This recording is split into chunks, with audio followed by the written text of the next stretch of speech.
কিন্তু বাংলাদেশের এখনকার সময়ের ক্রিকেটাররা কোনো কিছু মনে করে না। একটা ভালো ইনিংস খেলে তারা মনে করে টেকেন ফর গ্রান্টেড, আমি তো টিমে আছি, আমার কে বাদ দিবে। আমার কাছে মনে হয় যে কিছু কিছু জায়গায় ডিসিশন মেকিংয়ের জায়গায় মিরাজ কিছু ব্যর্থতার পরিচয় দিয়েছে।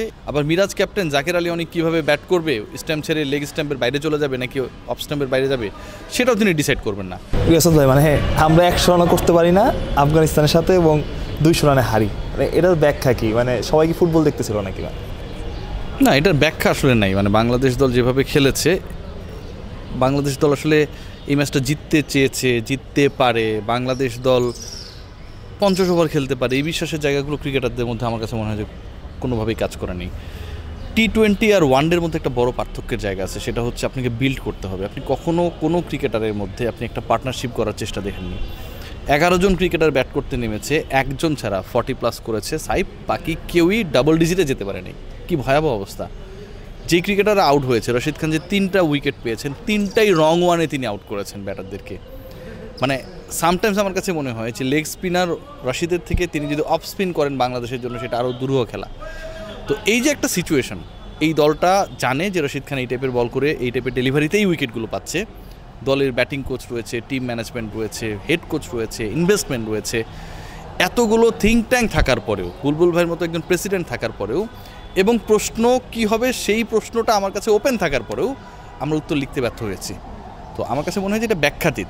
আপনার সামনে বই খোলা, আপনি জানেন সব কিছু কী ঘটতে পারে, জানার পরেও আপনি অ্যান্সার লিখলেন না, এটা কোনো ব্যাখ্যা নেই।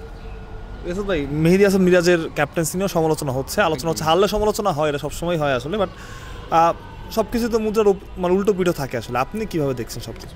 না, সমালোচনা হওয়াটা খুবই স্বাভাবিক, কারণ বাংলাদেশ সবশেষ আফগানিস্তানের বিপক্ষে যেভাবে হেরেছে, বা মিরাজের ক্যাপ্টেন্সিতে বাংলাদেশ যেভাবে খেলছে, সেটা খুব স্বাভাবিক। বা একইভাবে এটাও তো সত্য যে ধরেন মিরাজ ক্যাপ্টেন, মিরাজ গিয়ে কিন্তু তাহিদ হৃদয়ের ব্যাটিংটা করে দেবেন না। মিরাজ ক্যাপ্টেন, মিরাজ কিন্তু Shamim Hossain Patwari running between the উইকেটে কাজ করবেন না। আবার মিরাজ ক্যাপ্টেন জাকের আলী অনেক কীভাবে ব্যাট করবে, স্ট্যাম্প ছেড়ে লেগ স্ট্যাম্পের বাইরে চলে যাবে নাকি অফ স্ট্যাম্পের বাইরে যাবে, সেটাও তিনি ডিসাইড করবেন না। অথবা তিনি রশিদ খানকে বলে দেননি যে এই বলটা রং ওয়ান করো। ক্যাপ্টেনের তো ব্যর্থতার জায়গা রয়েছেই। যেমন আমি যদি প্রশ্ন তুলি যে মিরাজের কী উচিত ছিল, সাইফ যখন ভালো বল করছিল, 3টা উইকেট পেলেন, তার যখন ওভার লেফট রয়েছে, আপনি কেন তাকে আরও বল করাবেন না? কারণ সে তো উইকেট পাচ্ছে, ফার্স্ট ওভারে পেয়েছে, সেকেন্ড ওভারে পেয়েছে, 4th ওভারে পেয়েছে। একদম আমি যদি মানে ওভার ধরে ধরে আলোচনা করি, তার মানে there was a very good probability for Saif to get more wickets. So আমরা তো সেটা করতে পারি নাই। ওই সময়টায় মিরাজ যে 4টা বল করতে আসলো, যখন হচ্ছে নাহিদ রানা চলে গেল, ওই 4টা বল তারই করা লাগবে কেন? আপনার সামনে রয়েছেন কে? আপনি খেয়াল করে দেখেন, মোহাম্মদ নবী। সো ওই জায়গাটা মিরাজ না করে যদি অন্য কোনো পরিকল্পনা করতো, অথবা আমার যেই পেসার আমার হচ্ছে পরের ওভারটা করবে, তাকে যদি নিয়ে আসা হইতো যে 4টা বল কর, লাস্ট ওভারটা আমরা দেখবো। নবীকে তো আউটও একটাই তো উইকেট ছিল, তাই না? সেটা আমরা করি নাই। লাস্ট 2 ওভারে বাংলাদেশ কত দিল? 44 রান দিল। লাস্ট উইকে তারা অ্যাড করলো 44 রান। সো আমার কাছে মনে হয় যে কিছু কিছু জায়গায় ডিসিশন মেকিংয়ের জায়গায় মিরাজ কিছু ব্যর্থতার পরিচয় দিয়েছে। এই জায়গাগুলো নিয়ে কাজ করার সুযোগ রয়েছে। আবার একই সাথে পুরো দল একমাত্র মিরাজ ক্যাপ্টেন দেখে ক্লিক করছে না। আর মিরাজ ক্যাপ্টেন না থাকলে বাংলাদেশ ফাটায় ক্রিকেট খেলবে, সেটাও সত্য না। কারণ মিরাজ এককভাবে তার ক্যাপ্টেন্সিতে বাংলাদেশকে 10 নম্বর বানায়নি। এটা কিন্তু একটা প্রসেস, গ্র্যাজুয়াল প্রসেস। খারাপ করতে করতে করতে করতে এখন 10-এ চলে গেছে বাংলাদেশ, তাই না? সো এটা কোনো একক ব্যক্তির দায়ভার না, এটা পুরো দলীয় ব্যর্থতা। সাইফ হাসানের পারফরমেন্স নিয়ে কী বলুন আসলে? একটু অবাক করেছে কিনা? অনেকদিন পর ফেরা এবং ওয়ানডেতে অভিষেকও হলো এই সিরিজে। না, খুবই ভালো, অসাধারণ।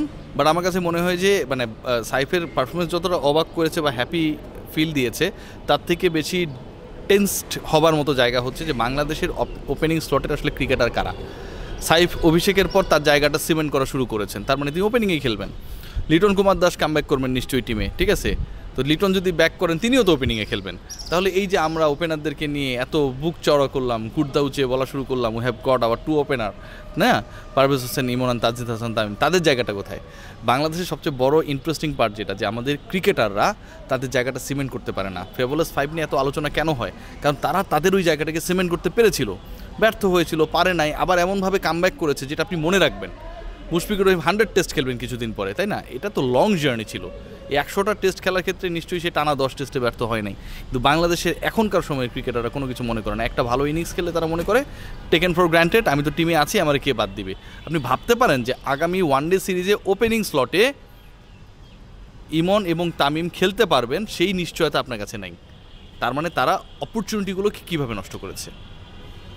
ভাই জাকের আলী অনেকের পারফরমেন্স একটা সময় মনে হচ্ছিল জাকের আলী অনেকই বাংলাদেশের মানে সেরা ফিনিশার, কিন্তু এশিয়া কাপের পর থেকে আবার মনে হচ্ছে যে উল্টোটা, মানে কি হলো আসলে জাকের আলী? এটা হয়, এরকম হয়। আমরা একটা সময় মনে করতাম যে আফিফ হোসেন বাংলাদেশের সেরা ক্রিকেটার মিডল অর্ডারে, যখন একটা সময় গেছে টানা 50টার উপরে ম্যাচেস তিনি খেলেছিলেন, তারপরে বাদ পড়ে গেলেন চেহারা ভালো খারাপ এসব আলোচনা নিয়ে।